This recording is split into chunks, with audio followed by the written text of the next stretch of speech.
Hello, everybody. Thank you. Please, everybody have a seat. Well, good afternoon, everybody. Good afternoon. Welcome to the White House.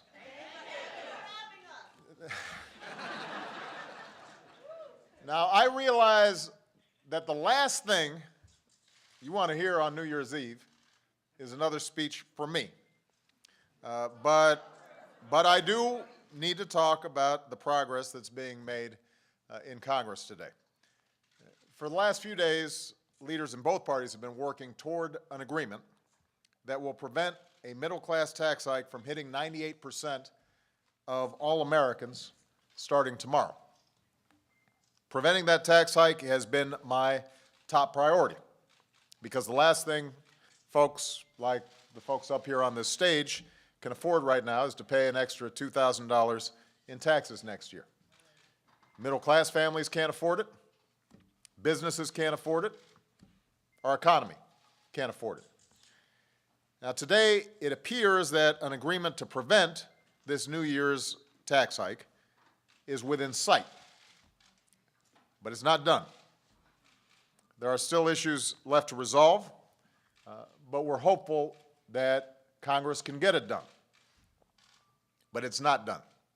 And so part of the reason that I wanted to speak to all of you here today is to make sure that we emphasize to Congress and that members of both parties understand that all across America, this is a pressing concern on people's minds. Now, the potential agreement that's being talked about would not only make sure that taxes don't go up on middle-class families, it also would extend tax credits for families with children. It would extend our tuition tax credit that's helped millions of families pay for college. It would extend tax credits for clean energy companies that are creating jobs and reducing our dependence on foreign oil. It would extend unemployment insurance to 2 million Americans who are out there still actively looking for a job.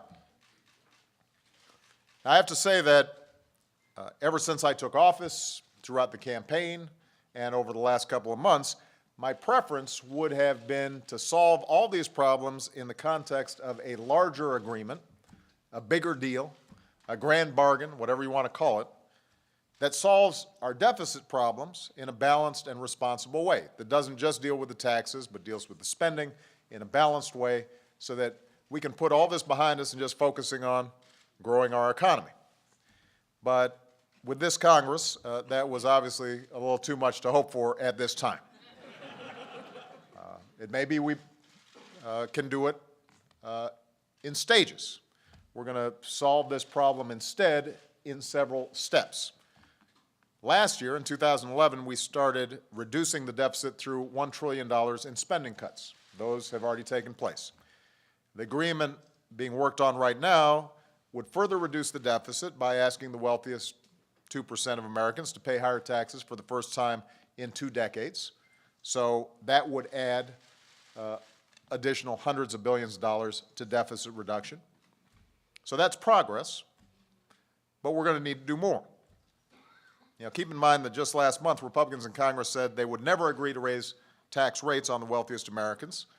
Obviously, the agreement that's currently being discussed would raise those rates and raise them permanently. Now,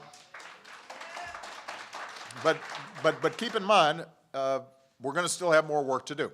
We still have deficits that have to be dealt with. We're still going to have to think about how we put our economy on a long-term trajectory of growth, how we continue to make investments in things like education, things like infrastructure that help our economy grow. And keep in mind that the threat of tax hikes going up is only one part of this so-called fiscal cliff that everybody's been talking about. What we also have facing us starting tomorrow are automatic spending cuts that are scheduled to go into effect. And keep in mind that some of these spending cuts that Congress has said will automatically go into effect have an impact on our Defense Department, but they also have an impact on things like Head Start. And so there are some programs that are scheduled to be cut that we're using a an axe instead of a scalpel. May not always be the smartest cuts. And so that is a piece of business that still has to be taken care of. And I want to make clear that any agreement we have to deal with these automatic spending cuts that are being threatened for next month, those also have to be balanced. Because remember, my principle has always been, let's do things in a balanced, responsible way. And that means that revenues have to be part of the equation in turning off the sequester, in eliminating these automatic spending cuts, as well as spending cuts. Now, the same is true for any future deficit agreement. Obviously, we're going to have to do more to reduce our debt and our deficit. I'm willing to do more, but it's going to have to be balanced. We're going to have to do it in a balanced, responsible way. For example, I'm willing to reduce our government's Medicare bills by finding new ways to reduce the cost of health care in this country. That's something that we all should agree on.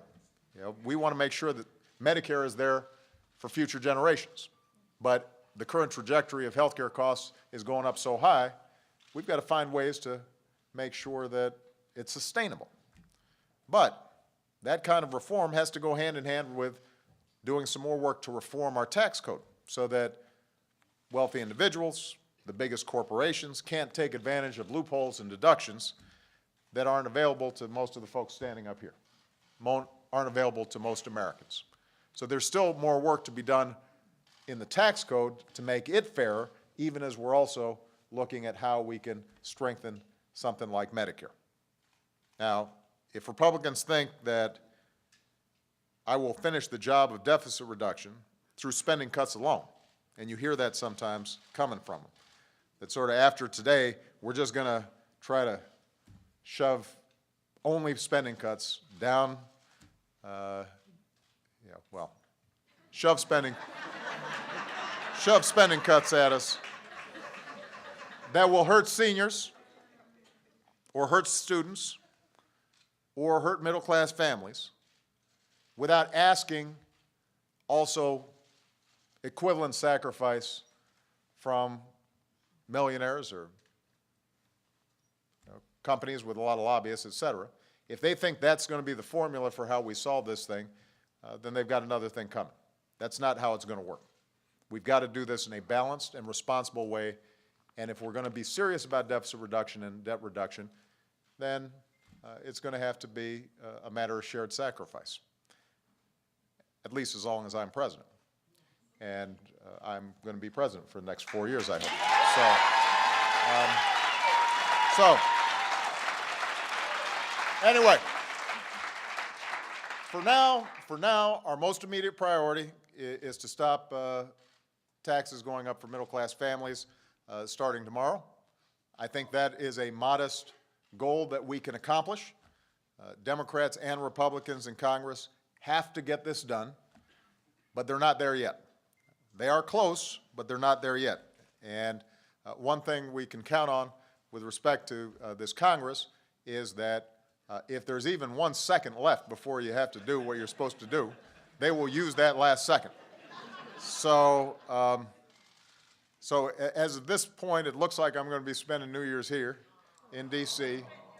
Y'all are going to be hanging out in D.C. too, right? I can come to your house? Is that what you said? I don't want to spoil the party. But the people who are with me here today, the people who are watching at home, they need our leaders in Congress to succeed. They need us to all stay focused on them, not on politics, not on special interests. They need to be focused on families, students, grandmas, folks who are out there working really, really hard and are just looking for a fair shot and some reward for that hard work. They expect our leaders to succeed on their behalf. So do I. And so keep the pressure on over the next 12 hours or so. Let's see if we can get this thing done. And I thank you all. And if I don't see you, if I don't show up at your house, I want to wish everybody a Happy New Year. Thank you very much. All right.